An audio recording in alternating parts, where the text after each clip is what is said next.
You've seen him all over the Daily Show. You've seen him on YouTube. I want y'all to put your hands together, put your hands together, put your hands together. Give it up for Josh Johnson.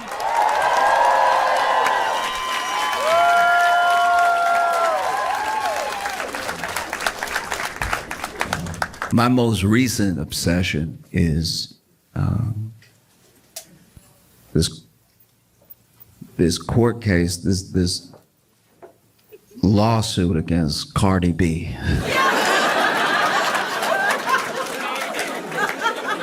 All right. If you're not familiar with Cardi B is a rapper, and she is also a national treasure. Cardi B is incredible, and this case is pretty wild. Basically, what is being alleged in this case is that Cardi B assaulted a security guard. It's alleged that Cardi B assaulted the security guard, and you hear both stories throughout the case. The security guard's story is that she was at work, securing the building. And then Cardi B walks in, and then she's like, "Oh, Cardi B." And Cardi B didn't seem to like that she was approached, that Cardi B was like, "What are you doing right now? Why are you in my face?" And that Cardi B got nasty with her very quickly. And so they were in the elevator together, and she said that she followed Cardi B out of the elevator to clear up any confusion. I don't know if it was to apologize or anything, but she admits that she did follow Cardi B into the elevator and out of the elevator. And then she said Cardi B really lost it and started cursing at her and everything, and then started swinging on her and stuff, and that she got a little nick on her cheek from Cardi B scratching her face, right? And then the receptionist and the doctor that Cardi B was there to see, because Cardi B was in the building for a doctor's appointment, that they broke up the fight, and then everybody went about their way. But because of this assault, because of this nick on her face, she is suing Cardi B for about $24 million.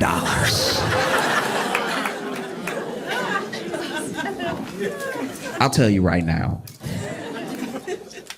for $24 million, Cardi B could cut up my whole leg, okay? If Cardi B chopped up my leg and gave it back to me in a bucket, I would be like, "You'll be hearing from my lawyer."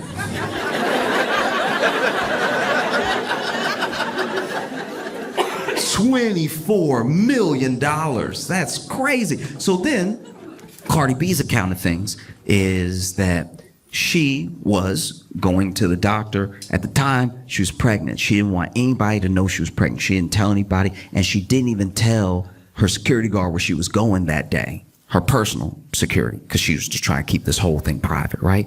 And even the doctor's office had blocked out time just to make sure they didn't have other clients coming in back and forth, and Cardi B was gonna be the last appointment of the day, right? So Cardi B shows up to the building, and then immediately she hears Cardi B. And so already that's not ideal, right? Like that could happen at any time. Cardi B is very famous. But then she is getting in the elevator, and then she notices the person who screamed Cardi B got in the elevator with her and has a phone in her face. And so she goes, "What are you doing? Aren't you security?"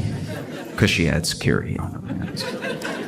And then she's talking to her while she's in the elevator, and then she exits the elevator, and she says she can still feel this person behind her. So then she turns around, she's like, "Hey, what are you doing? Why are you recording me? You gotta get out of my face. I'm trying to go to the doctor." And then that's when the person who was recording her, the security guard, got real angry and was like, "I could do what I want. It's my phone. This is my building," which is a misunderstanding of what security is.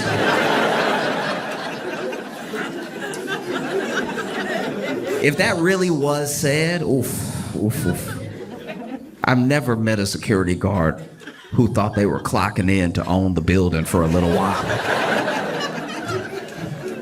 But then they got into what Cardi B says was only a verbal altercation. There was the receptionist and the doctor that came into, I guess, the hallway to break things up. But she said, I didn't touch her, she didn't touch me, so I didn't really think of it again, you know? Because if you don't know Cardi B, you should at least know that she's used to verbal altercations. I'm sure they don't stick with her. She was on Love and Hip Hop. And so then she just sort of goes about her life, and then she gets hit with this $24 million lawsuit.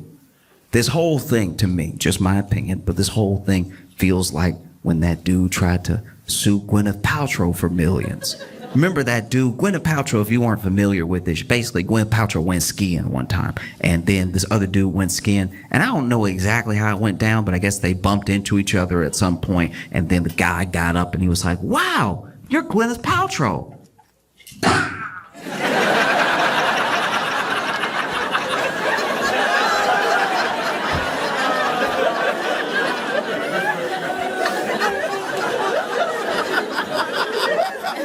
Oh, I'm ruined.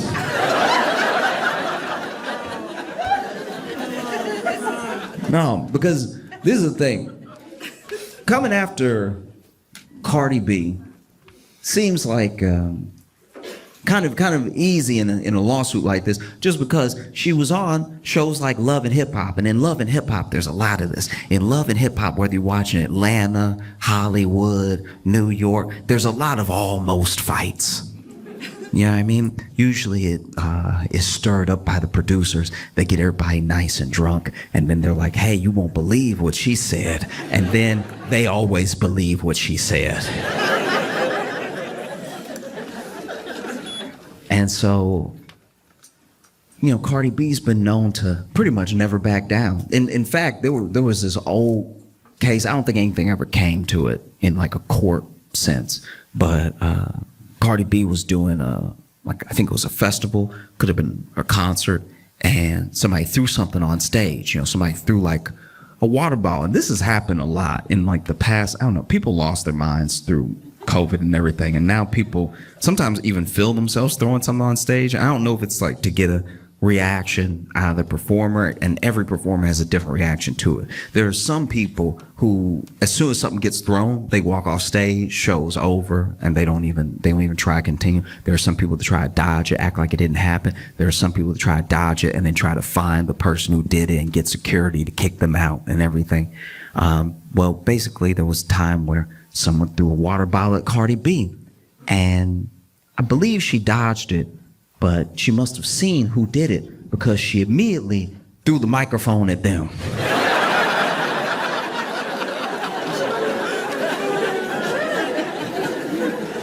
They probably thought Cardi B was gonna be some easy pickings. They were like, I'll throw my water bottle now. She's clearly unarmed. And can I just say, throwing a microphone at somebody is one of the funniest projectiles to throw. Because it's the only one where you get to hear their reaction to something being thrown at them in real time. Imagine Cardi B throw a microphone right back at them, and they're like, oh, is that a...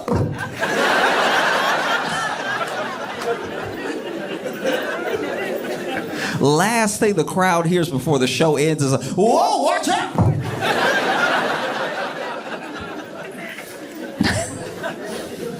Even better if they turned around, they threw the water bottle, they're like, I think I got it!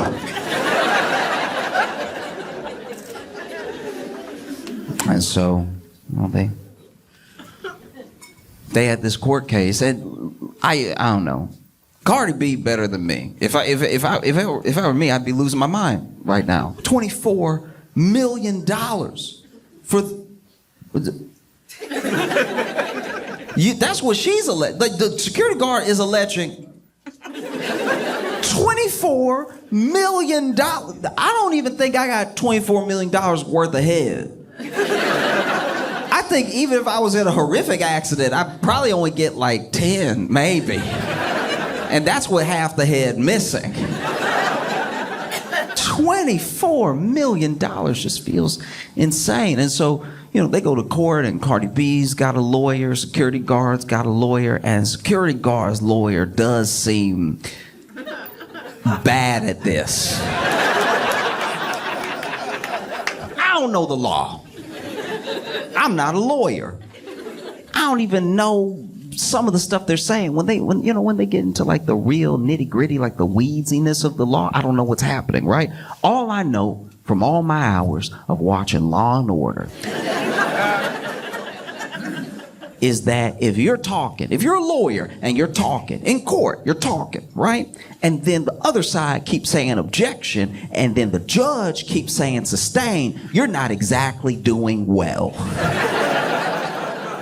And that's what's been happening this entire trial. The judge basically sustaining the whole thing. Like, this lawyer for the security guard keep withdrawing his own questions mid-question because he can feel a sustain coming.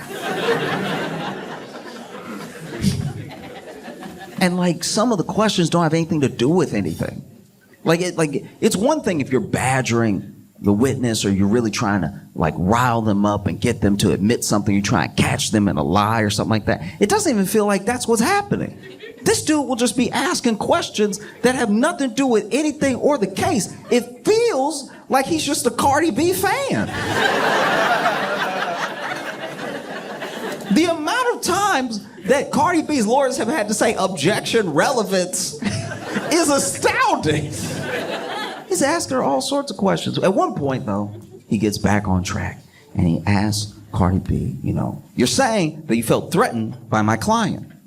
The security guard says, client, you saying you feel threatened by my client. I'm wondering why you feel so threatened. What was the issue? What was the issue? And then Cardi B says, I was pregnant and she's coming at me. I think she wants to beat me up and I'm pregnant. Hello? Hello? And then he goes, hello, hello.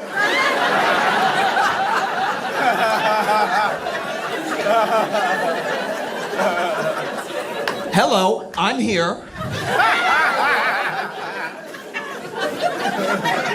And that's when it occurred to me that maybe what's happening is that this security guard's lawyer, maybe, just throwing it out there, potentially has never met a black person. I think if you've never met a black person in your life, and your first black person is Cardi B, that's a bit of a crash course. That would be like if I never met a white person in my life. Never met a white person, never talked to a white person, didn't even see one in a movie. Never met a white person. Then my first white person ever was Bill Nye the Science Guy.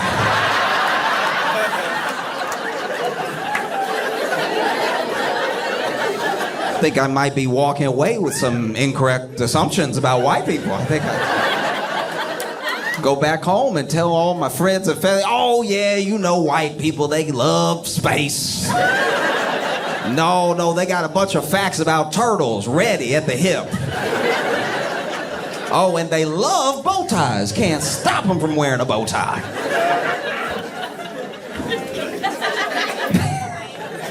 The only time I've seen something like this exact moment, this type of thing, this like misunderstanding in that way, was on a TV show called To Catch a Predator. Okay. I don't know if you remember To Catch a Predator, but in case you never watched it, this was some insane reality TV. Basically, To Catch a Predator, they did just that. They would lure and then trap predators online who thought they were talking to underage kids, right? And they would have all these long conversations with them, and then they try to meet up with them. But when they tried to meet up with them, they would go to like the Sting house, right? And at this house, they would show up thinking they're meeting this underage person. Turns out they're meeting Chris Hansen. If you don't know Chris Hansen, you don't know Dateline. All you need to know about Chris Hansen was he was the To Catch a Predator. Oh, you would hate to see Chris Hansen coming if you were a predator. And so they would lure these predators to this house. And then especially season 1 was like no other thing. Season 1, when people didn't know what was happening, that was some of the wildest television I've ever seen.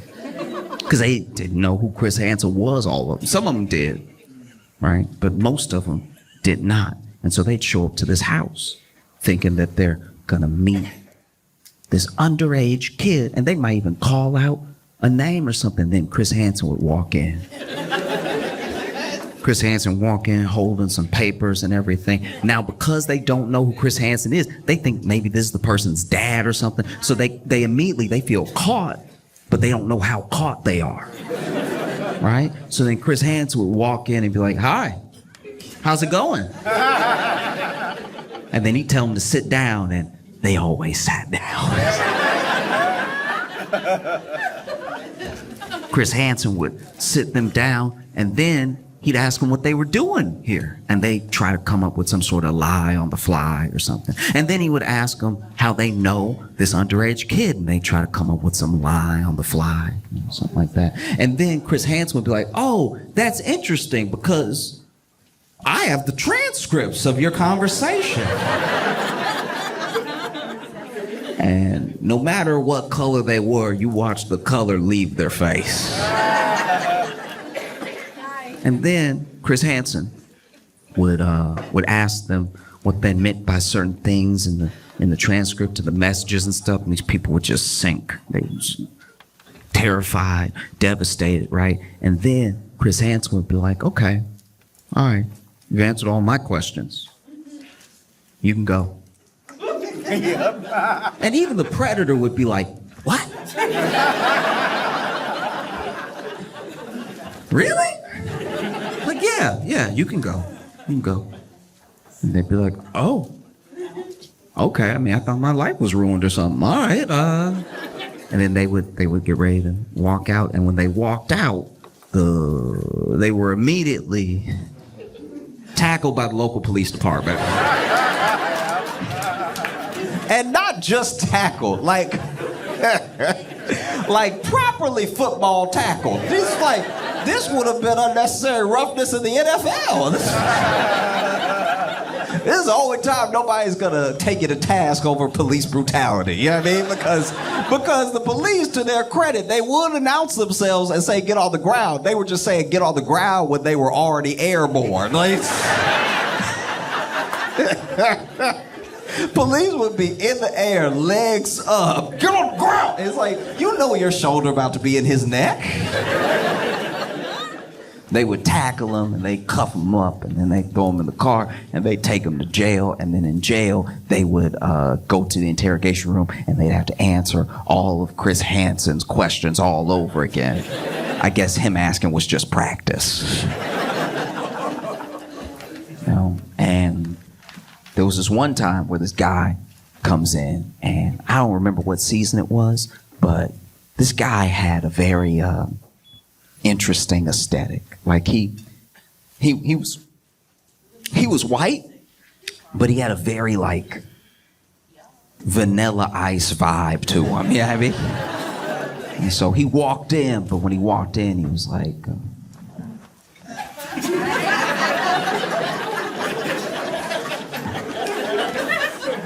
Chris Hansen walked in, and then when Chris Hansen walked in and told him to sit down, he was like, I.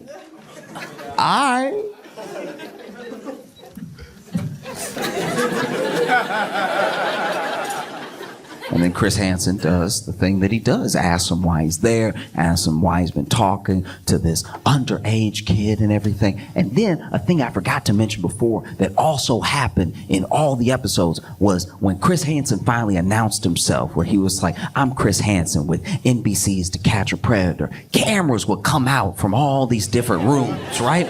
And it was always, without fail, too many cameras. It was always a number of cameras where I'm like, there's no way all those cameras on. There would be people with cameras in the hallway because they couldn't get in the kitchen, just lifting the camera up.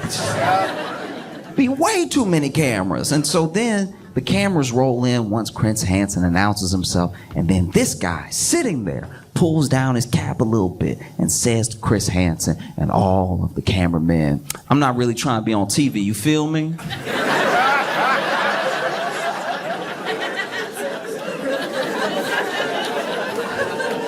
repeats it. I'm not really trying to be on TV, you feel me? You feel me? You feel me? And Chris Hansen, without missing a beat, this man says, I'm not really trying to be on TV, you feel me? And Chris Hansen says, yes, we are filming.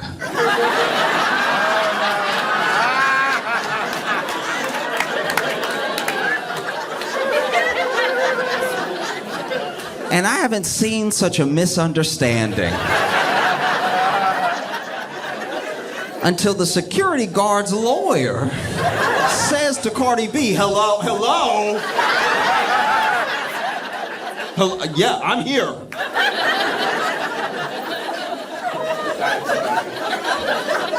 That man lucky. That man lucky. Cardi B at no point in her testimony hit him with a like that. That would have broken his brain. That would have ruined his life. He would have bent his knees. Oh! Everybody get out! What's happening?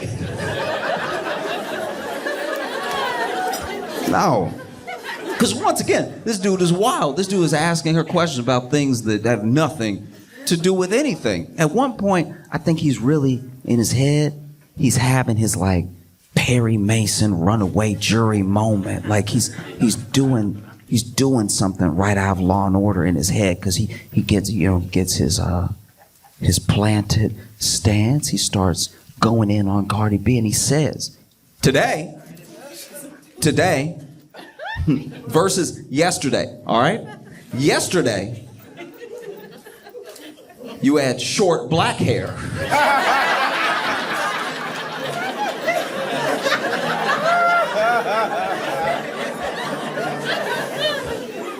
Today, it's long blonde hair. 2 days ago, it was long black hair. Which is it? I don't know why he thought he had her. That was incredible. I don't know what I think he expected Cardi B to be like, I don't know. Oh no. What's happening? I thought he probably had some follow-up questions ready. It's like, if you're changing your hair, how do we know you're not changing your story? All right? Miss Cardamom Basil. If that is your real name.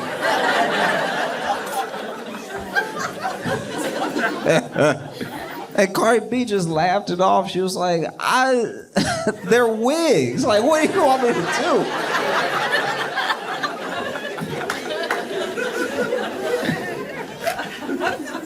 And then, he gets into the stuff that's more relevant to the case, and he's trying to grill her back and forth with question after question after question. And he finally gets to this point where he's like, why did you feel threatened? She says the pregnancy thing and everything. But he's like, you said yourself that my client is about your height. Why would you be intimidated by her? And then Cardi B goes, yeah, I mean, she's a little bit taller than me, but she's bigger than me and everything. And I don't know what she wants to do. Now it seems like this person wants to beat me up. I don't know. Like, I don't know if they went from wanting a picture to beat me up or just wanted to beat me up and record. I don't know. I don't know what's happening, right? And so then this guy goes, why are you so intimidated by it? You're saying that she's bigger than you. What makes you say that?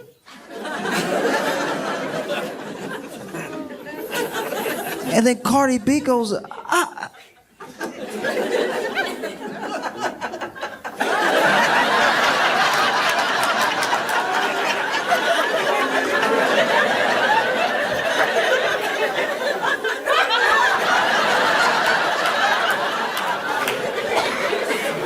But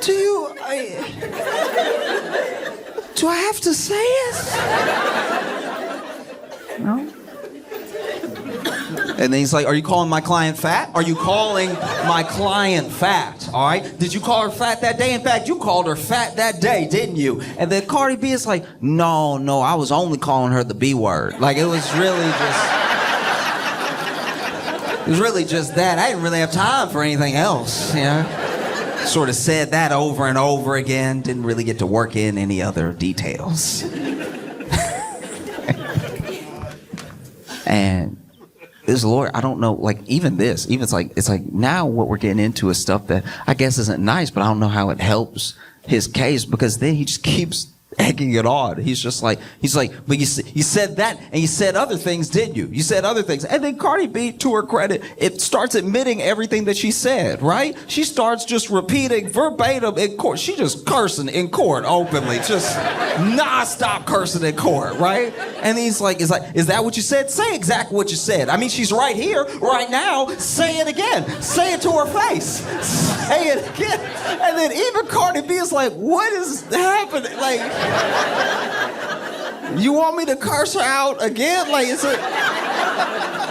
this one like a freebie or something? Like, I can't tell what's happening. No, it's like, no, you were so threatened. You were so completely threatened by my client. You know, what makes you so threatened? And then she's like, well, at the time I was pregnant and I was 130 pounds. All right. And then she was like twice my size. You know what I mean? And then once again, he gets on the same thing. He's like, are you calling my client fat? And she's like, no, I'm not saying. She just, you know. No, what? I don't know. What are you trying to say? Say it. Say what you want to say. There's no harm here. Say it. She's security heavy.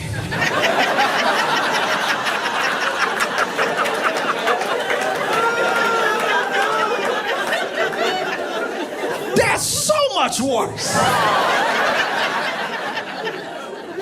And this man keeps going. He's like, what do you mean security heavy? What are you trying to say? She's security heavy. What does that even mean? And Cardi B is like, you know, she built like she protect buildings.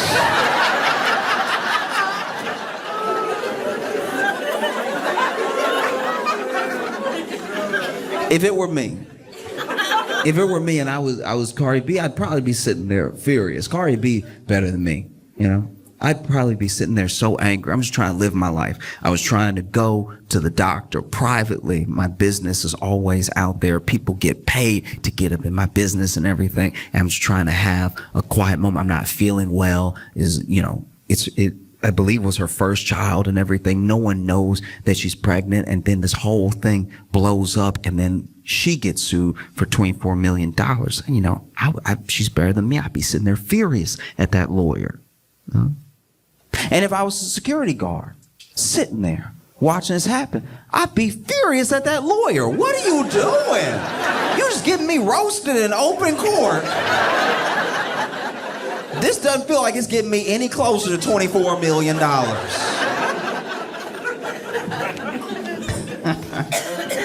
Oh.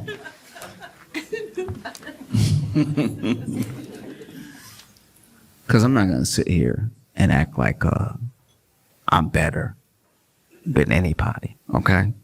If times get tough, if things get rough for me, I run into George Clooney. It's just me and George Clooney in the hallway. I know I haven't been able to pay my rent or anything. Is his word against mine?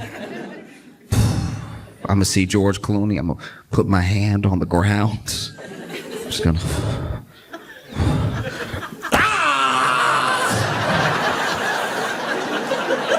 Look at what George Clooney did to me.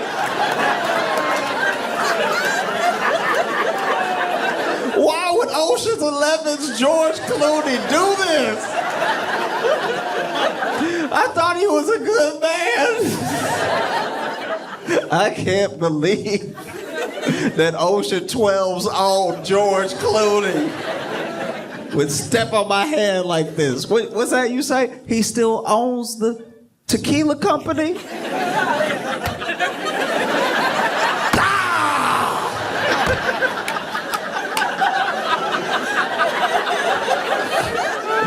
Oh.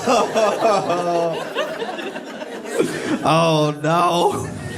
Who would have thought Ocean's 13 George Clooney would be capable of something like this? I thought he'd be president one day. Nah, easily. Easily. It doesn't have to be George Clooney. I don't even need like A-list. I really don't. If I see Neil deGrasse Tyson, times are tough, I run into Neil deGrasse Tyson, I'm throwing a bowling ball straight in the air and catching it with my head. I was like, oh no! I can't believe Neil deGrasse Tyson did one of Newton's laws of motion to me.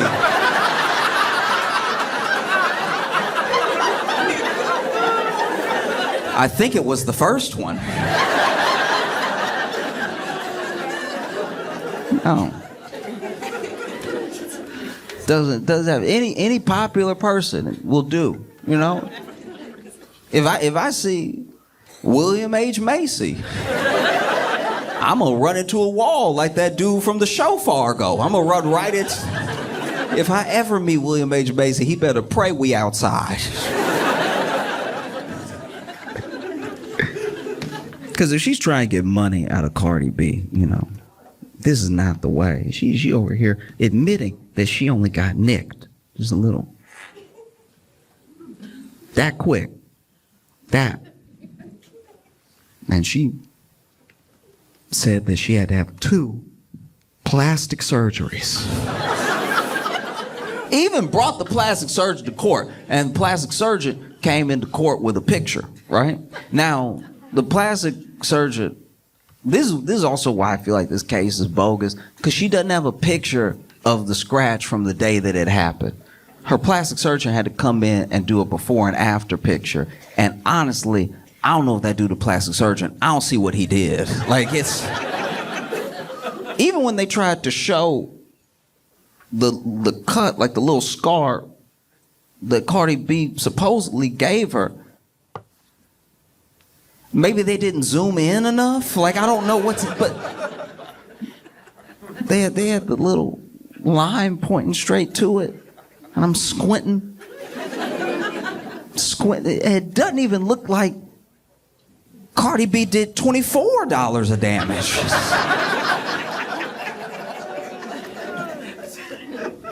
Oh, you try and get money out of Cardi B. This is not the way to do it. All you gotta do is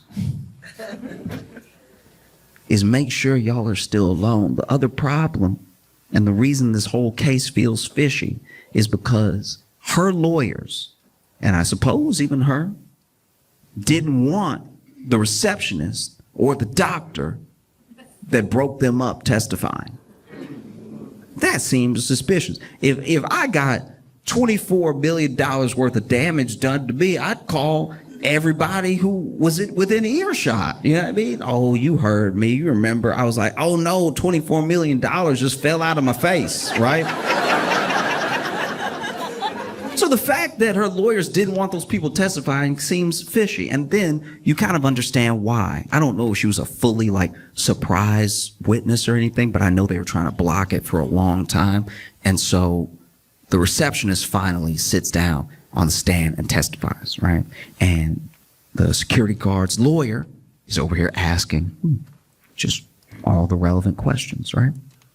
And some of the questions are getting objected to and then sustained because they're a little leading. You know what I mean? Like he asked a question about how wasn't it my client's job to see fit who should and should not be in the building? And then obviously Cardi B's lawyers objected, because how is the receptionist for one office building in this entire building supposed to know all the ins and outs of the security guard's job, right? And they get to this moment where the receptionist comes out because she says that she heard a commotion, and she gets out there and Cardi B is up against a wall like this, like back up against the wall, and security guard is yelling in her face, right? And so then she, immediately upset by what she's seeing, gets in between the two of them and is breaking it up and tells the security guard, I don't know what's going on here, but you need to go back to your post. This is very unprofessional, everything. And everybody's screaming just so everybody can be heard, right? And the lawyer gets excited. He's like, and so do you think that this could be the moment that Cardi B scratched my client's face? And then the receptionist goes, actually, I'm really the only one that got hit out of the both of them. Like, you know, you try to be a good Samaritan, but... And not only does she say that she's like the only one that got hit between them, but she got a scratch on her face, a scratch that bled, and a scratch on her face that bled that came from the security guard. You could tell the lawyer's out here panicking. He's...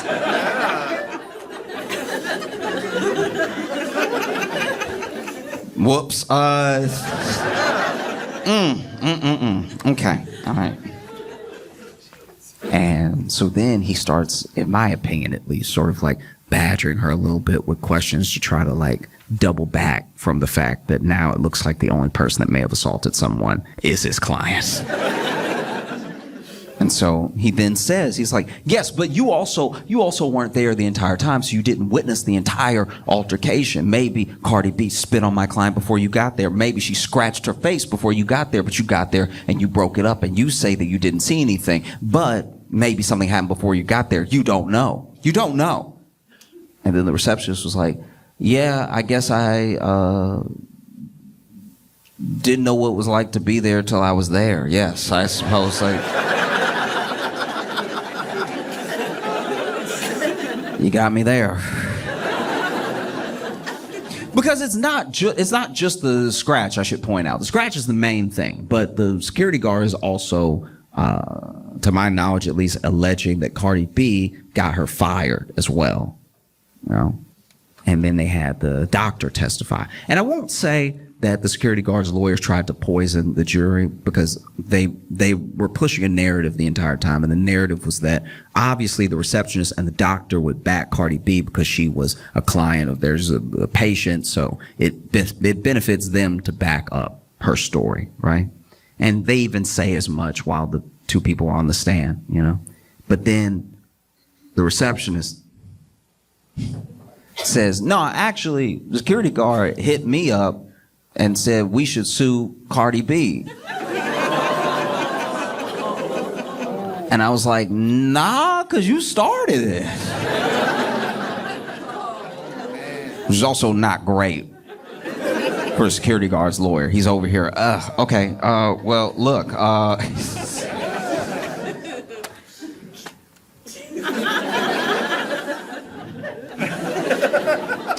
nothing further.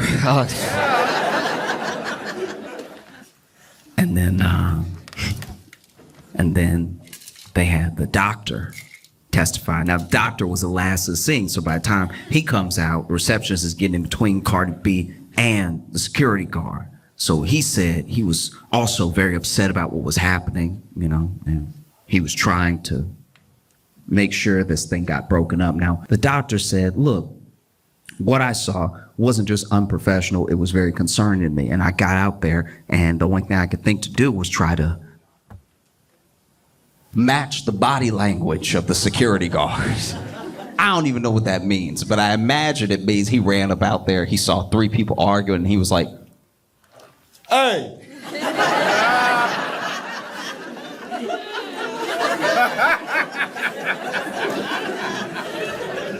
Cut that out!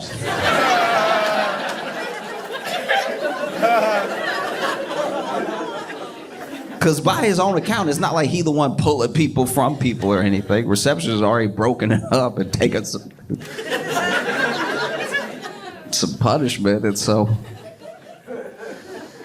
And then took Cardi B in, they had their appointment and everything, and then he was so disturbed by what happened and what he saw that he reached out to Superior for the security guard, and, you know, said that soon after that she was taken downstairs during a shift and like let go, right? And that also doesn't look great for her case, because she alleges that Cardi B got her fired, and now this dude in open court was like, no, it was me. It was me. It was me 100%. And I guess I'm just coming from a place of like, If you really wanted to sue Cardi B for $24 million, you don't wait until there's other people involved that are all going to have different accounts of what happened. If you wanted to sue Cardi B for $24 million, you just walk up to Cardi B before she gets in the elevator, say, "Hey, Cardi B, how you doing?" And then throw yourself down some stairs. That's gonna be the easiest way to do it, you know? Throw yourself down some stairs, all the while screaming out Cardi B singles for every step that you hit. You finally hit that last step, you're like, oh, why would top charting artist Cardi B do this? Oh, she's really about that life. These are bloody shoes.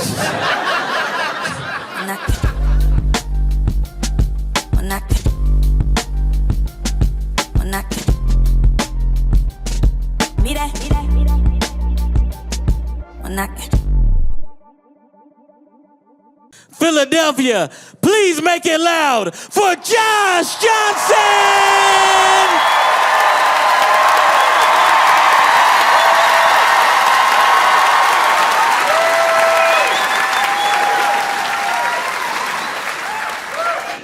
When I was growing up, I had a friend who was like a latchkey kid, and he would get off the bus, and he had 2 hours to himself before his parents came home. So he'd get off the bus, he'd open the door in the house, he had full reign of the house. And we're still little, but he's like old enough to, you know, go ahead and make himself a grilled cheese if he wants something, anything, just till his parents get home.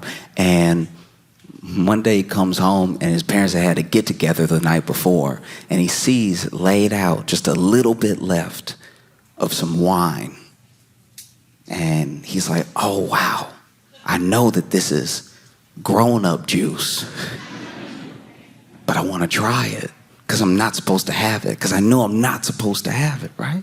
And so picks it up and he's weighing the options in his head. He's like, I could try it, but what if I get caught? I'd be in so much trouble. Oh, but I really want it. Maybe nobody will know. And he's going over and over it in his head to the point where he decides, I'm gonna just have a little sip.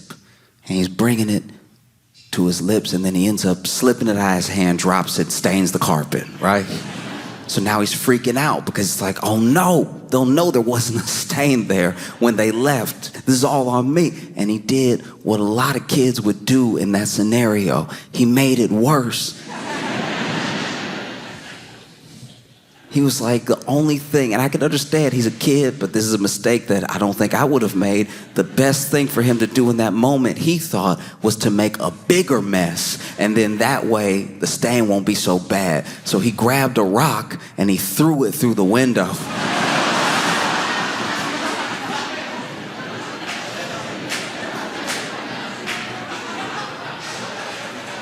Which was a huge mistake because he went outside to get the rock and then threw it from inside outside. He realized what he had done as soon as he did it, so then he had to go back outside, grab the rock, carefully pick up all the glass, bring it back inside, lay out the glass next to the rock, next to the stain. You know? And then his parents get home, and when they come home, immediately they're like, oh my gosh, what happened? What happened? And you know, he's had an hour 20 to think up a story, you know? So he's over here like, yeah, oh, yeah, it was crazy. They're like, what happened? You know, you got the rock going through the windows, all this glass on the floor and the stain. He's like, well, the stain's probably not as big of a deal as the broken window when you really think about it, right?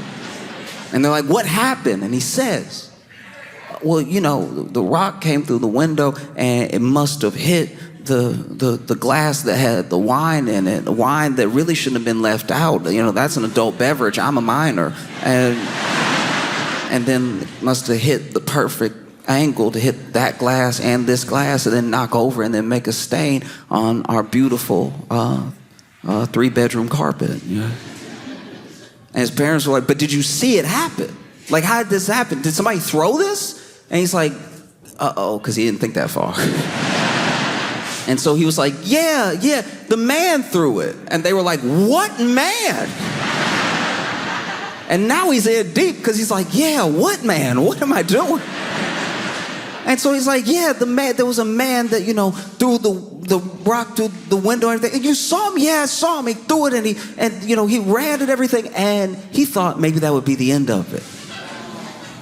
But from his parents' perspective, there was someone who threw a rock into the window, maybe to get inside while their son was home. So they had more and more questions, and he didn't know what to do. He was freaking out, Next thing he knows, the police have been called, and the police come over, and they're like, what did the man look like? And they over here taking notes and stuff, and he's like, he doesn't know what to say next because he didn't think this far. And that's how I feel like Trump must feel about Epstein, because it goes so deep. It's like he didn't think this far in the lies.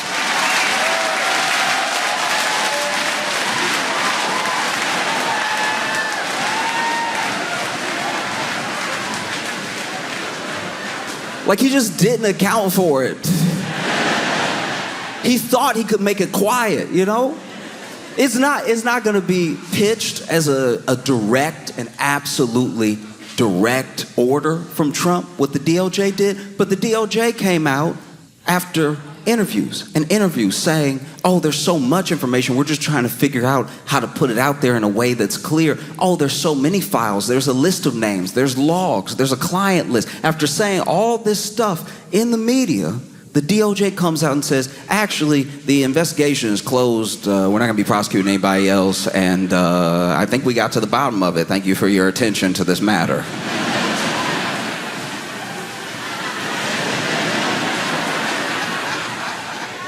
That's not going to stand at all. That's not going to stand with anybody, because you got to remember who Trump garnered with this belief that he released the Epstein files. He's got MAGA, sure, but he also has Q. Nobody talks about Q anymore, but they're still around.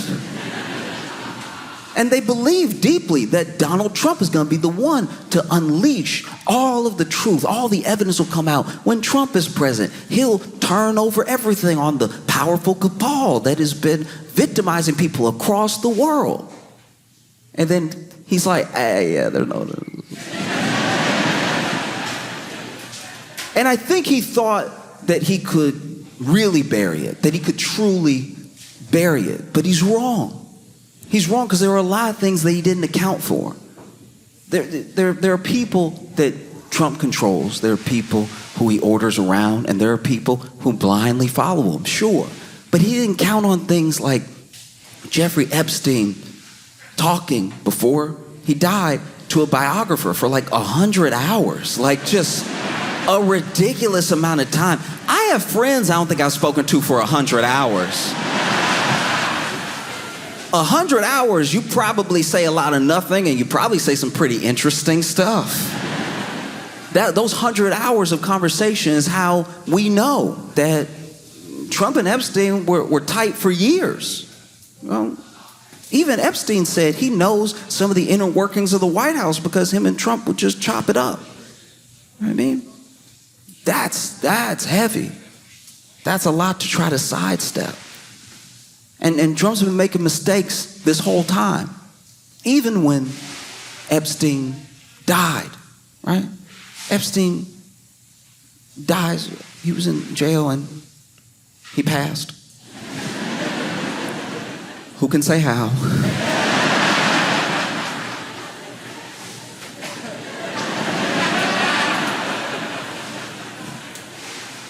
And, Ghislaine Maxwell gets, charged, has a whole trial, gets convicted, sentenced to 20 years in prison. And apparently what we're hearing now is that at the time, Trump floated pardoning her. And the people that heard that almost couldn't believe it. Why would he pardon her? That's crazy. And it's like, actually, it's not that crazy when you see the picture of all them hanging out, like, in the 90s, and they met in the 80s, and they used to fly around together. Like, that's his buddy. And he even said himself, these are his words out of his mouth, when asked about Ghislaine Maxwell during the trial, he said, I wish her well. Somebody that's on trial for trafficking. somebody with ties to you. I wish her well. And then people were like, why would you wish her well? And then they brought it up again, and Trump was like, I wish lots of people well. And we were like, no, you don't.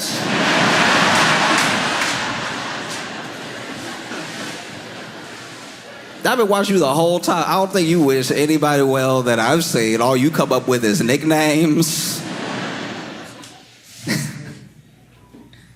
Man floated pardoning her. That's crazy. And then the DOJ comes out. Hey, yeah, this is done. Nothing else to see here. And people were having a hard time wrapping their heads around that. People who usually stump for Trump hard.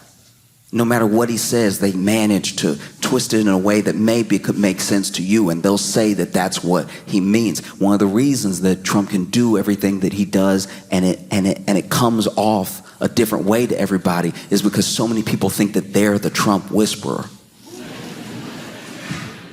Trump will say something out of nowhere, and then there'll be people like, well, what he actually meant was something more reasonable that I'm going to say right now. And I'll be like, that's interesting, because he didn't say any of those words in that order when he was speaking. And I think he had a teleprompter, so I don't see how that's possible. And so everybody thinks that they can be the Trump whisperer, and it's just not working this time. You see people trying to come up with why Trump, why the FBI, why the Attorney General would all of a sudden, what feels like out of nowhere, try to shut this whole thing down, right? Alex Jones, of all people, saw what the DOJ did, and he made a video crying. I think it's very important. When, when a man shows emotion, not to just ridicule him for it because it's easy. But Alex Jones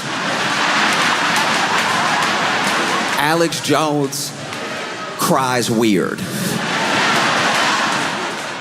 Alex Jones cry weirder than anybody I've ever seen in my life. I don't wish anything good for Alex Jones, but to see him cry felt like something happened to me too. Like it's, Alex Jones is up here like, folks. Like his eyelids were doing sit-ups, crying. I'm sick to my stomach, and I just can't believe this thing is happening. Wipe your face, dog. Like,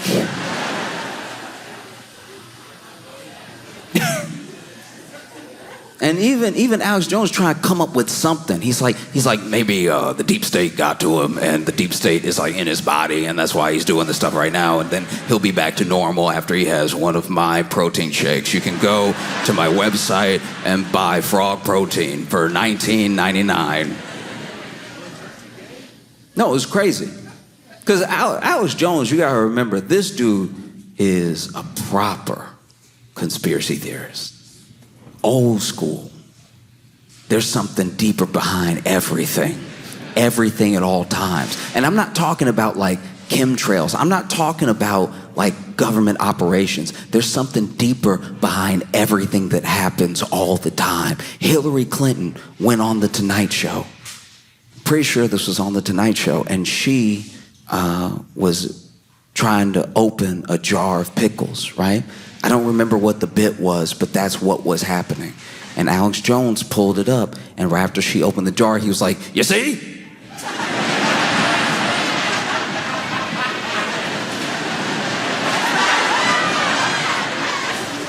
Do you see what happened right there? Hillary Clinton didn't open that jar.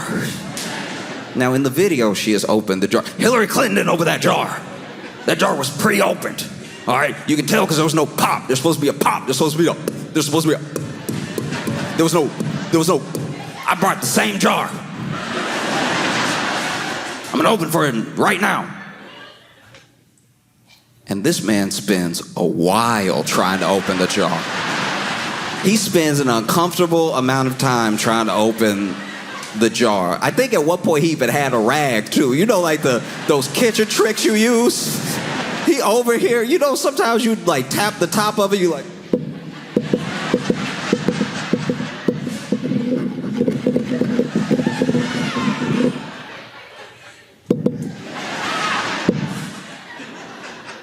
he's like, I can't even open it right now, folks. That's how you know this thing right here, she didn't open that jar. So imagine Alex Jones on Epstein. No. I just think about the way that MAGA has been reacting, because it is a full-on revolt. Truly, it's a thing that they cannot fathom is happening. Whether it's Q, whether it's MAGA, or whether it's just people who have been following the Epstein case from the beginning. Because you got to remember what Epstein stands for. He is the ultimate boogeyman. He is the ultimate beacon for people that believe that all the elites are in on something together. And it's easy to make him that because he had an island, billionaires were flying around, people went to him for tax advice and for law advice. He was this financier, even though I don't think he had a law degree and he wasn't a CPA. So it's like, what are you doing with people's taxes that you helping? And so this dude, he represents a lot. He stands for a lot in conspiracy theory world and in just the regular world. This is someone who has ties to billionaires, to royalty, who come to him for horrific acts. And now you're telling us, there's nothing else to see here. There's nothing else to see between, me and him especially. There's nothing. Don't look. Stop. Stop. Stop. Stop.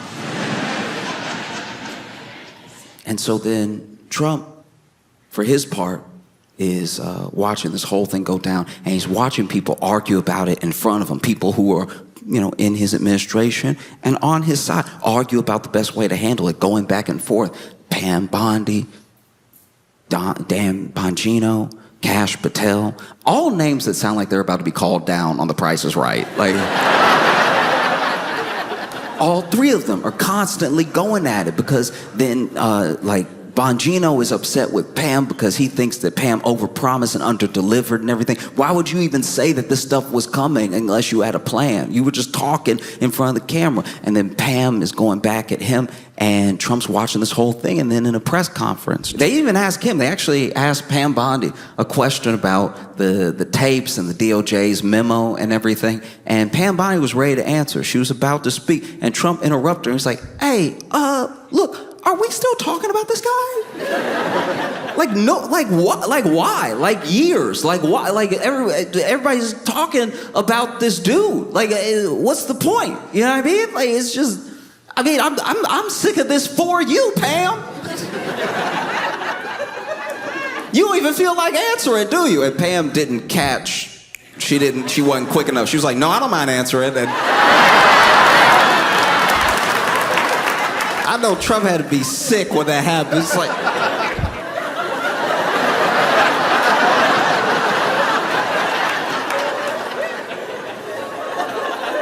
no, go ahead and answer then.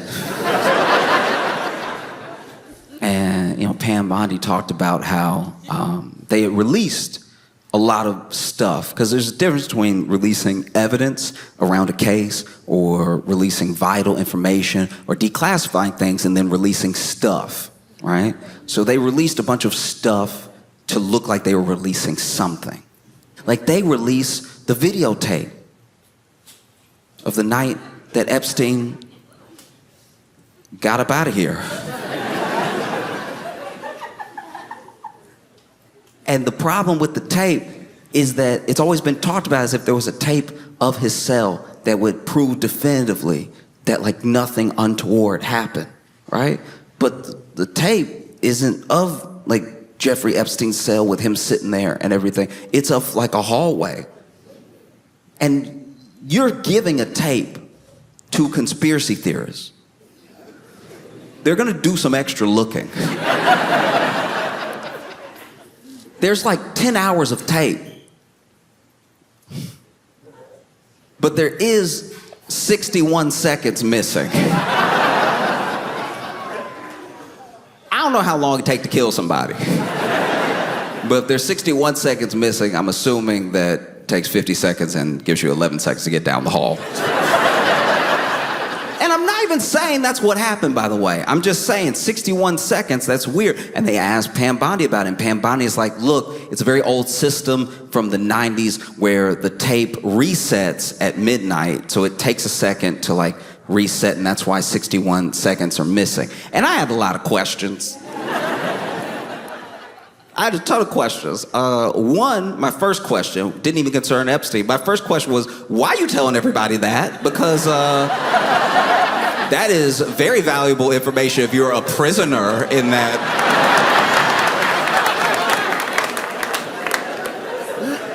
Because you know what they play in prison, the news. You probably sit there in Gen Pop like, wait, it what? Every day?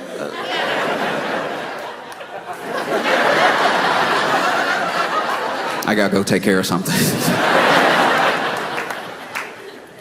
So she says, look, this is the way that system works, so we're actually gonna be supplying more video footage to show that there's a minute missing every night. And I was like, why would you say that?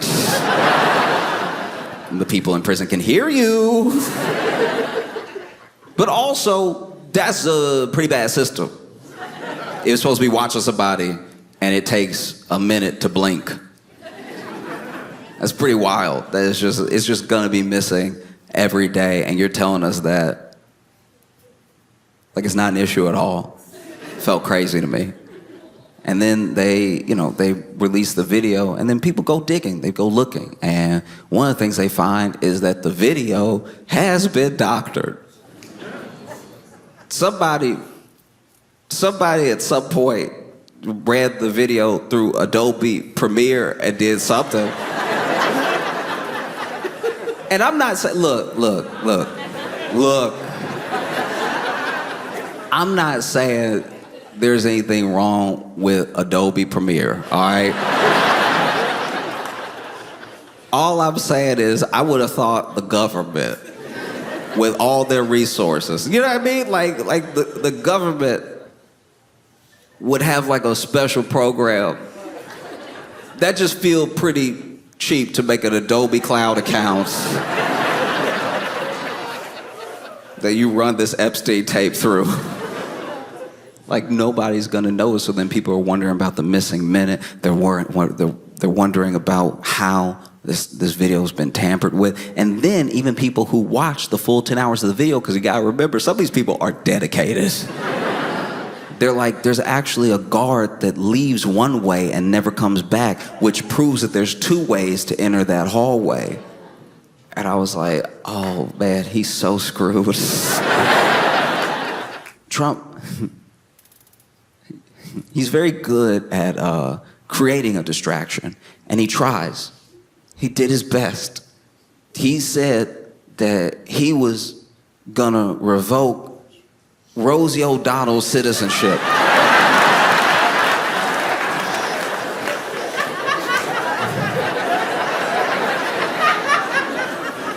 On any other day in American history, that would be a headline.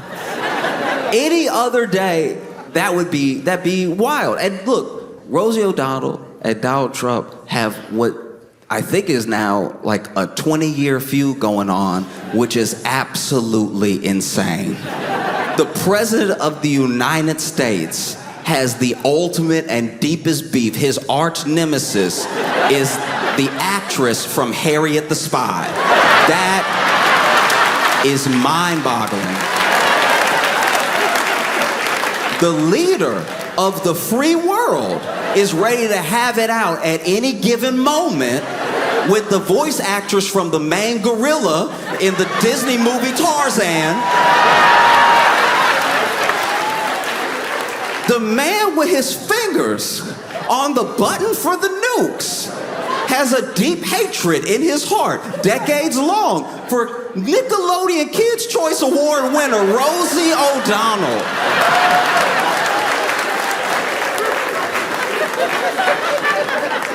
This is an unacceptable timeline. That is crazy.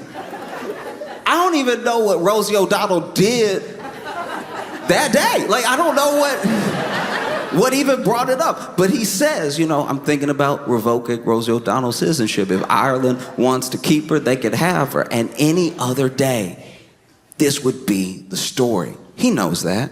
Who knows? Look, I'm of two minds about this thing because it is clearly a distraction, so I don't want to spend too much time on it. But I'm of two minds about this thing because, one, obviously, there's a world where he's just like saying stuff to say stuff to like swiftly like move the news cycle in another direction, and he may not do anything. But the fact, as a sitting president, that he would even muster up the corner of his thumbs to put that into a phone to go out to the world is so deeply insane. Because this thing that he's doing now is not just a step too far, it's the entire field too far. Rosie O'Donnell is an American citizen, a citizen. And so if he can do that, then truly, 100% without a doubt now, nobody is safe. What started this whole like immigration, fear-mongering, you gotta remember, because you have to understand, as a platform, people have been running on it as long as there have been, green cards and immigration programs. Oh, is it a little too much? Oh, we don't like what it's doing to the landscape of our neighborhood and everything. And people have won votes on it. That's nothing new. But what's turned is the way that people are openly nasty and disgusting about it. There's always been racism in it. It's mainly what it is, because if you really cared about people coming over the right way, the legal way, then you would make the right way and the legal way clear, and you wouldn't kidnap people at their green card interviews, and you wouldn't have like mass people picking people up after baseball practice, okay? If that's what you cared about. And you also, you've structured this thing to make these people seem like monsters. That's been the plan this entire time, because if somebody is a monster, it is part of the human condition and a flaw that we have. As long as we see somebody as a monster, whether they are or not, we don't really care what happens to them. It's why they can make conditions in prison so bad, because the assumption is, well, everybody that's there deserves to be there, so screw them, right? If they don't have clean water, or if they can't shower, or if their food's contaminated, good, because they did something bad to earn that place, right? And it helps you strip the basic humanity of looking at another person, whether they've made a mistake or not, or looking at another person, whether from a different country or not. And if you get really good at stripping that humanity away, you can do whatever you want, and then you start to be able to do whatever you want to anybody that you want. And that's what's been creeping up this entire time. What started as like, guys, they're eating the dogs. Remember, they're eating the dogs, they're eating the cats. Nobody's pets are safe. It was getting so dumb. It was past like, these are criminals and they're killing us and they're coming over here to do terrible things. And then it started to morph a little bit more. Okay, look, I know that they're going through the proper channels and everything, but they have a misdemeanor in another country. Do we really want somebody like that to become a citizen? Maybe we should deport them now. No, I understand that they have their green card, but they also, I don't know, they have this weird past out like, or they wrote an op-ed I didn't like, or they said a thing that I didn't like. So do we really want someone like that in our country? I know that they are a fully naturalized citizen, but the way that they became a citizen is a little bit under suspect, because I said so just now. So maybe we'll deport them. And now we're all the way to the point that American citizens that I do not like can be gone. And so you see, when you let somebody's humanity get stripped away over and over and over again, and it's in the back of your head, and you even go with the lie. They probably did something, or maybe they shouldn't have done that thing, or maybe they have a good reason. When you do that enough and it finally comes for you, don't be surprised. Because the thing with the Rosie O'Donnell, it's like there's a part of it that I think is nothing. I'm not saying that thing is absolutely gonna happen. I'm just also saying that the fact that he even fixed his fingers to put it out is a problem. And normally, on any other day, it would have been such a problem that it's what everyone on the news would have been talking about. But this was a different day.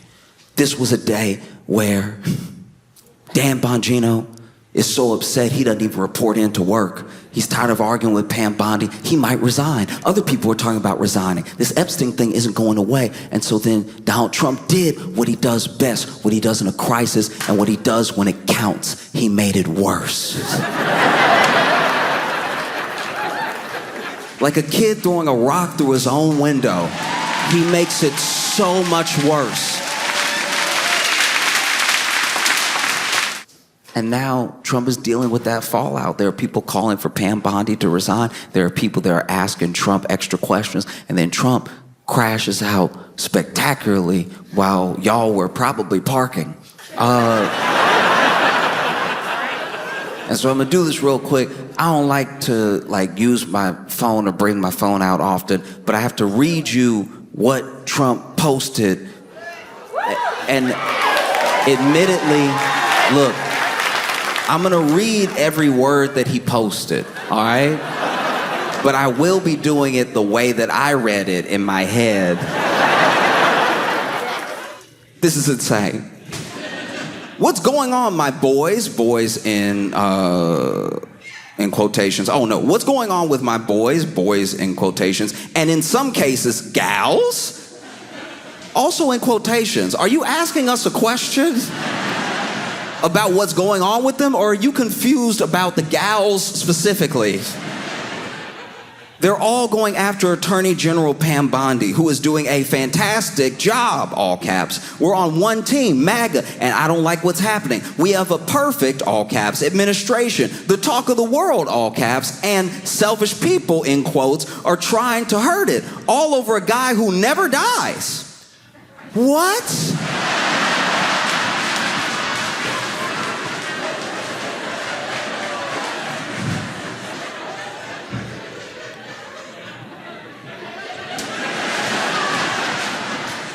I'm not saying that Trump killed Epstein. I'm not saying that at all. I'm like specifically not saying that. I need you to understand that I am explicitly not saying that Trump killed Epstein. I'm just saying that if I was like driving in my car and I hit somebody and I somehow got away with it, but I saw them every time I closed my eyes, I'd be like, this guy never dies.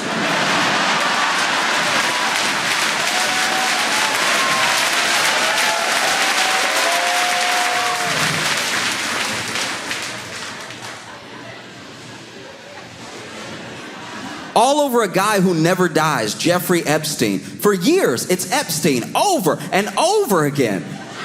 This is a man who hasn't slept. For years, it's Epstein over and over again. Why are we giving publicity to files written by Obama?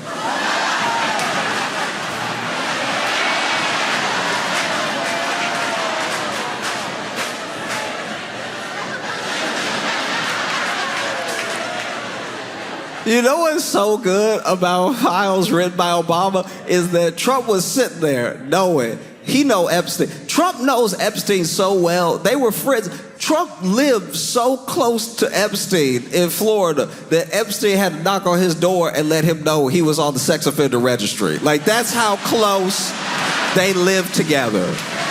He knocked on the door, was like, hi, the court has ordered me to notify you that I'm in the area. I have been convicted of a few crimes, and I left my suit jacket over here last night, so that's crazy. By Obama, and it's a list. It's a list. It's why are we giving publicity to files? You know what it also is this man was sitting here knowing that he knows Epstein. He's sitting here knowing that this looks very bad. And he did the DOJ thing, even though it's not directly tied to him, even though the president isn't allowed to interfere. He clearly did the DOJ thing where he told them to shut it down. And now people are rebelling against him. And he's sitting there like, how can I make it DEI?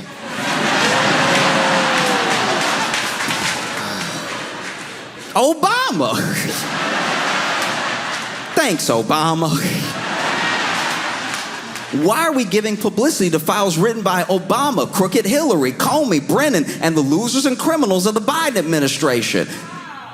So I guess they were all in a room in this scenario, and and they wrote the files together in tandem. Like Obama just knew that everyone in the Biden administration would be in the Biden administration one day, so he gathered them all together. But this is also before Epstein ever died or anything, so Obama time traveled to like right after to know it would hurt Trump, so then he came back in regular time and he sat down Hillary Clinton, Comey, Brennan, and the loser. He had to get all the losers and criminals of the Biden administration in one room so they could write. Also, wrote the files? Isn't it a bunch of documents? And the losers and criminals of the Biden administration, I do like that he said there are criminals in the Biden administration, but there are some people who aren't criminals. They're just losers. But I want to make sure I address them too. You're not safe. You're not safe just because you're not a criminal if you're a loser as well, all right? In fact, you're a loser because you're not a criminal, all right? I have 34 felony convictions, and I'm the president, okay? You out here not even a criminal. You can't even criminal good. Loser. And the losers and criminals of the Biden administration who conned the world with Russia, Russia hoax, 51 intelligence agents, intelligence is in quotes, the laptop from hell. I don't know what that means. I don't know. I really don't know what that is. I don't know if that's like Hunter Biden's laptop or a laptop with Hillary's emails on it, or if he just had a bad experience with an HP laptop. But like, that is also in all caps. The laptop from hell and more, question mark. They created the Epstein files just like they created the fake, all caps, Hillary Clinton, Christopher Steele dossier that they used on me. And now my so-called friends, this man hurt because my so-called friends, as a world leader, my so-called friends is the most Regina George Mean Girls line I've ever heard in my entire life. My so-called friends is wild. Foreign diplomats, world leaders had a dinner that Trump was at, and they made fun. This is his first term. They made fun of him at the dinner. He could probably hear him in the background. They were laughing. It was like Boris Johnson and Justin Trudeau and other people, and they were over here doing him. They were over here like just making fun of him hard, cracking up, talking about how he doesn't know how to spell, everything.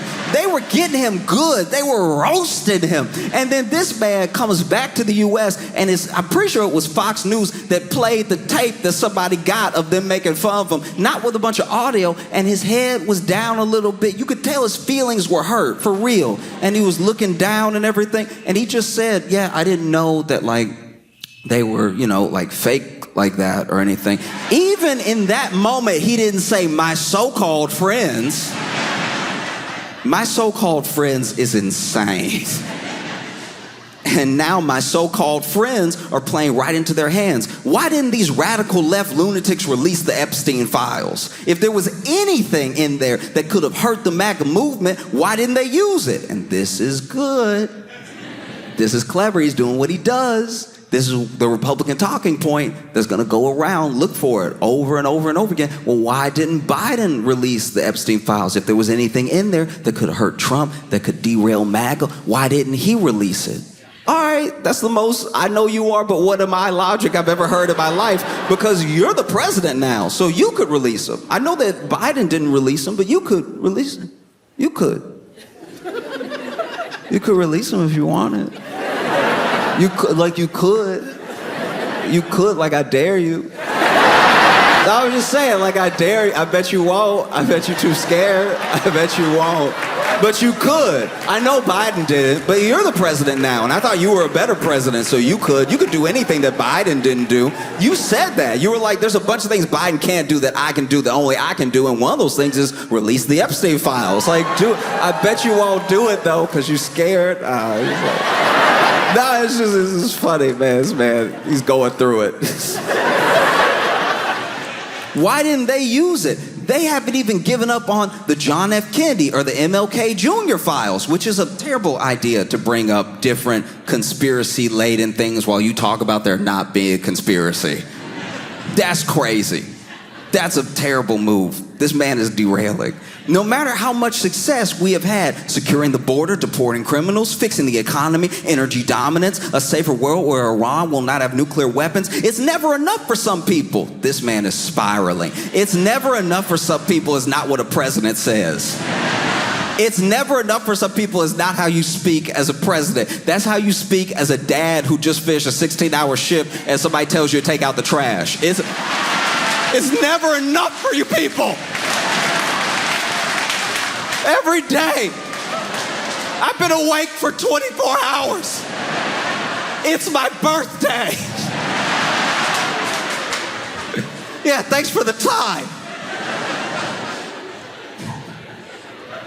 It's never enough for some people. We are about to achieve more in 6 months than any other administration has achieved in over 100 years. And that's true. That's true. We're all going to die. And we have so much more to do. We are saving our country and making America great again, all caps, which will continue to be our complete priority, all caps. The left is imploding. Kash Patel and the FBI must be focused on investigating voter fraud, political corruption, Act Blue, the rigged and stolen election of 2020, and arresting thugs and criminals instead of spending month after month looking at nothing but the same old radical left-inspired documents on Jeffrey Epstein. Let Pam Bondi do her job, all caps. She's great, all caps. The 2020 election was rigged and stolen, and they tried to do the same thing in 2024. That's what she's looking into as AG, and much more. 1 year ago, our country was dead, all caps. Now it's the hottest, all caps, country anywhere in the world. Let's keep it that way and not waste time and energy on Jeffrey Epstein, somebody that nobody cares about.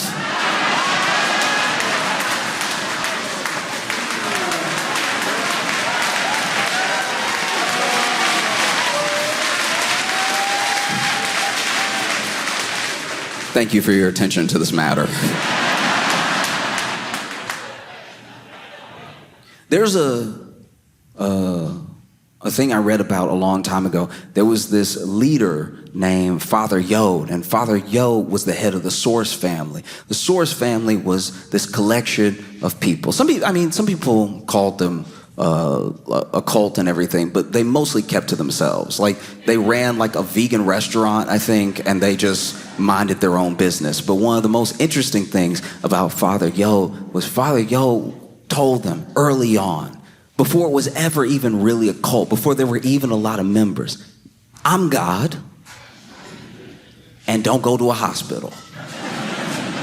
That was his thing. And that happens in a lot of cults, by the way. Don't go to the hospital because hospitals are full of experts who can provide answers that I can't. So if I can cut you off from other experts, if I can cut you off from people reasoning in a way that is just direct with logic, I've already started to bring you into the fold in a way that you'll never leave. And so Father Yod would tell them, don't go to a hospital, right? And so they didn't. Members of the Source family would not go to a hospital. And they did what I would say was generally well for a cult as far as length. A lot of cults fall apart in those first few years. You know what I mean? First year, everything sort of starts out good.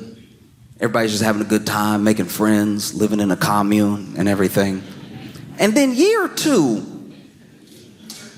somebody try to get you to drink something or do something else. Just people start coming for your mouth, you know what I mean? And all sorts of ways that get uncomfortable, and that's usually when the cult falls apart, because there are people that are like, ooh, I'm not gonna do that, I'm not gonna drink that, ooh, that's weird, no, I'm gonna go, right? And then that's when leaders sort of crumble and start having power grabs, and they get paranoid and everything.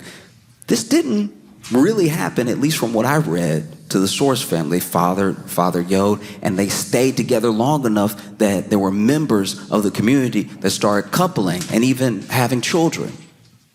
And it got to the point where they were about to have the first baby born into the Source family, but they can't go to a hospital. They can't go to a hospital, and something feels wrong. And no one can really describe what it is, but basically this member starts going into labor in real time. So everybody is looking over to Father, yo, you said you were God. You told us not to go to the hospital. I think you're going to have to deliver this baby.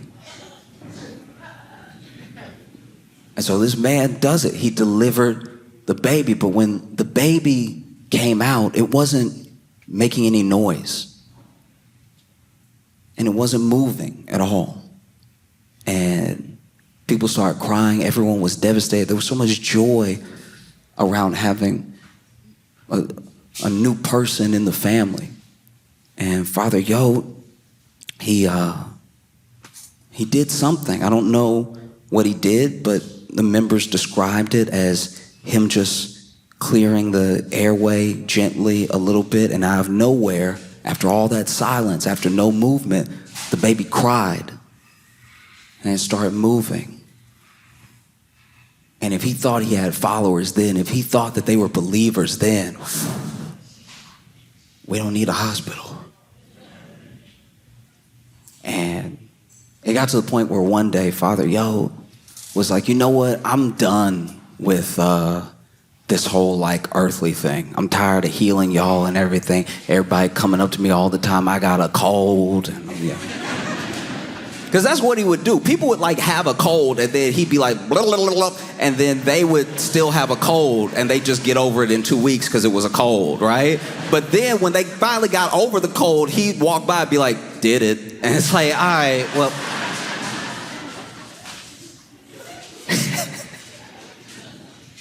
And so this one day Father Yod said, you know what I'm going to do? I'm going to take a vacation.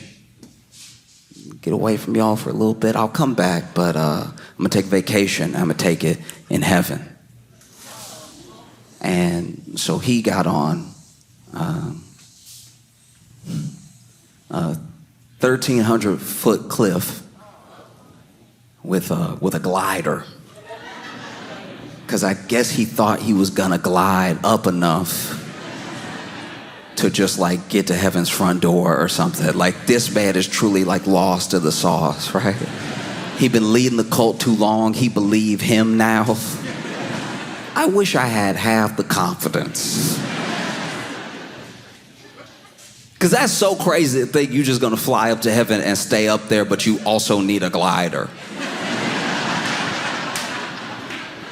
Do you know what I mean? At least people on ecstasy think they gonna just fly immediately, This dude gets on the glider, takes off, and never did this before in his life. Wasn't trained or anything. And so he jumps off the cliff in the glider and he goes perfectly down. He goes straight down. This man, bow, right? And so the followers oh, he went the wrong way. And then they come down the cliff and everything, and they come to get him. He laid out. I can't even do it. He laid out. He laid out but not busted up. He's not dead. He's laid out like this. And didn't have any, to what I read at least, he didn't have any significant, any substantial bruising or markups on his body. Another miracle, you would think. Turns out everything stayed intact, but his guts were all upside down. This man stayed perfectly in his body, but his lungs were in his feet. And so they run up on him, and he over here laid out I can't even do it right. He laid out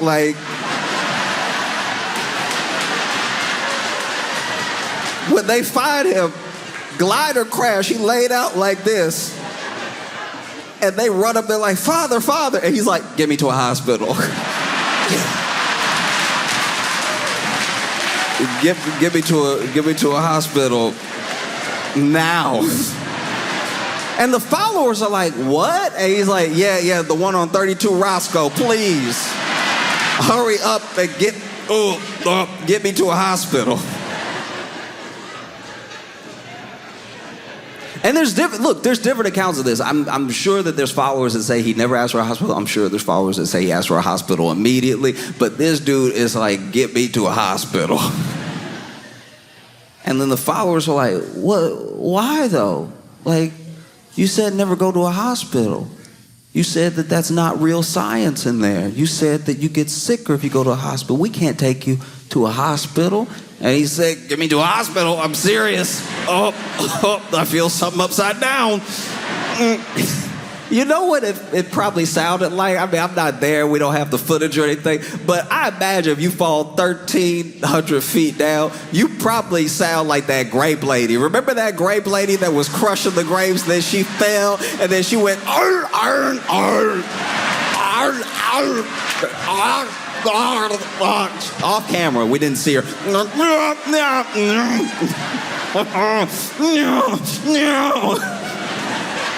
Because I'm sure when he said, get me to a hospital, they really didn't understand what he was saying at first, because he was like, go on.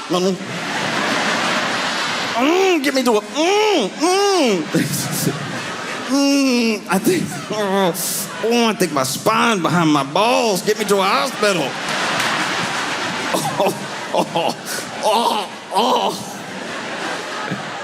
But then my man looked intact. So they're like, no, he doesn't need a hospital, he just needs rest. And then he died 9 hours later.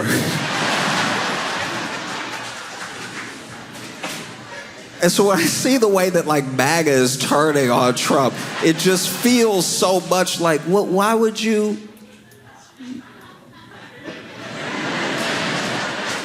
Wait. Why would he lie? He really doesn't understand. Trump truly doesn't understand why this thing won't go away. And it's because he doesn't understand people, you know?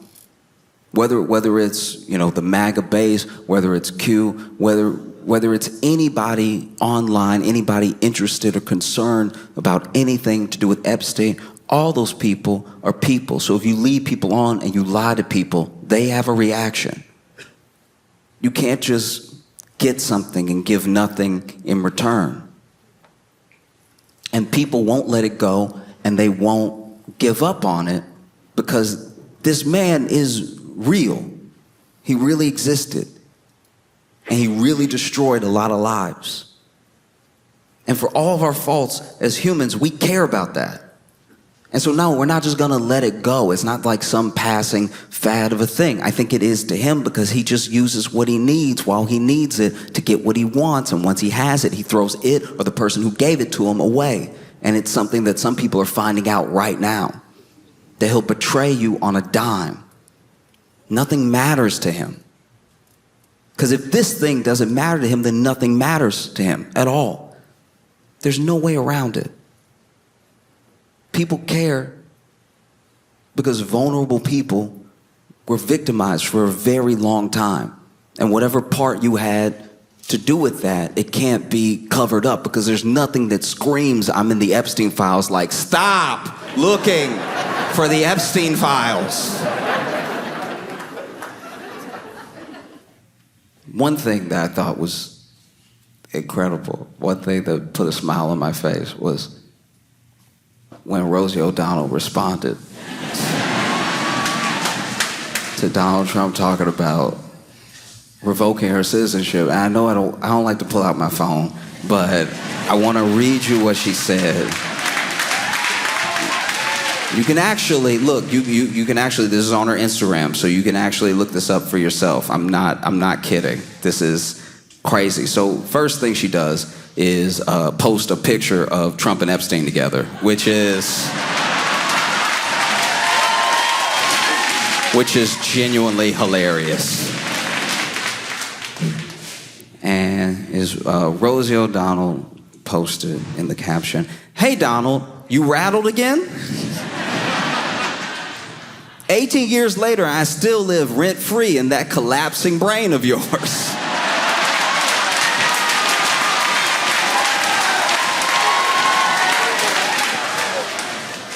I'm gonna be honest with you right now. I watch the news all the time. I watch people try to defend Trump. I watch people attack Trump, and I'm chronically online. So I watch people insult Trump all day long, and I have never come across collapsing brains. Collapsing brain would actually explain everything. It would explain the made-up words. It would explain the spelling. You call me a threat to humanity, but I'm everything you fear. A loud woman, a queer woman, a mother who tells the truth, an American who got out of the country before you set it ablaze. You built walls, I built a life for my autistic kid in a country where decency still exists. You crave loyalty, I teach my children to question power. You sell fear on golf courses, I make art about surviving trauma. You lie, you steal, you degrade. I nurture, I create, I persist. You are everything that is wrong with America, and I am everything you hate about what's still right with it. You want to revoke my citizenship, go ahead and try King Joffrey with a tangerine spray tan.